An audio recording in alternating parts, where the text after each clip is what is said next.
લક્ષ્મણજી, અરે બોલો રામલાલ, ઘણો સમય થયો હજી હનુમાન આવ્યો નહીં, મને એની પણ ચિંતા થાય છે. અરે લાવ અત્યારે મારા પ્રભુ મારા વિલાસનમાં છે, તો જલ્દી જઈ મારી જાનકી માતાની ખબર આપું.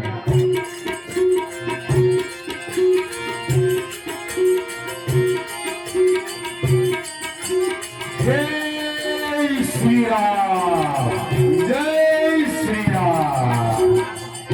અરે લક્ષ્મણજી, અરે બોલો રામલાલ, હનુમાનજી આવ્યો લાગે છે. અરે પ્રભુ, હનુમાનજી, અરે હનુમાનજી, સીતાજીના શું સમાચાર? અરે પ્રભુ, પાપી દુષ્ટ લંકેશ જાનકીજીને ઉઠાવી ગયો છે.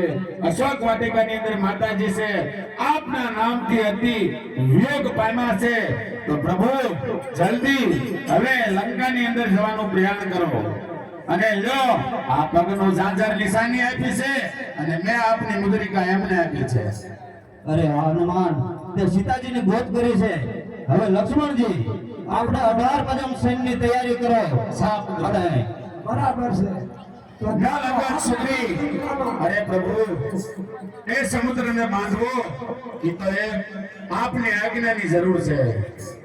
આપણે 18 પદમ સૈન્યની તૈયારી કરી અને સમુદ્રમાં નળ અને નીલ નામના બે જે વાનર છે, એ રામ નામ લખે એટલે પથ્થર કરે છે, માટે સમુદ્રનો ઉપર પુલ બાંધી દો.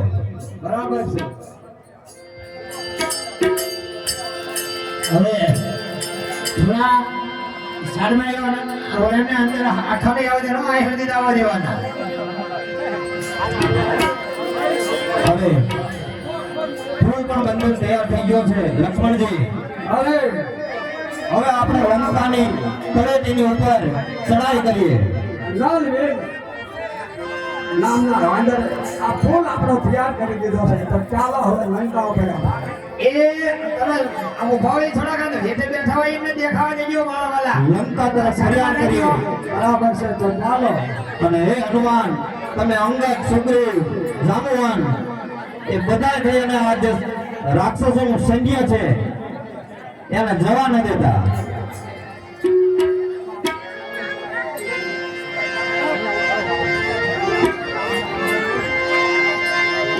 અત્યારે રાવણને ખબર પડી છે કે અયોધ્યાથી જાનકીજીને છોડાવવા માટે હા એટલે આવવા દેશું.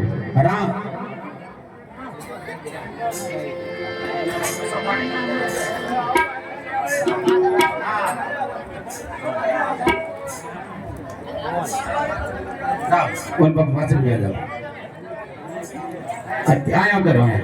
અત્યારે રાવણ વિચાર કરી રહ્યો છે કે નાનું એવું વાંદર મારા રાજ્યનું ખેદાન વેદાન કર્યું છે, તો પ્રભુ વધાર્યા છે, તો લાય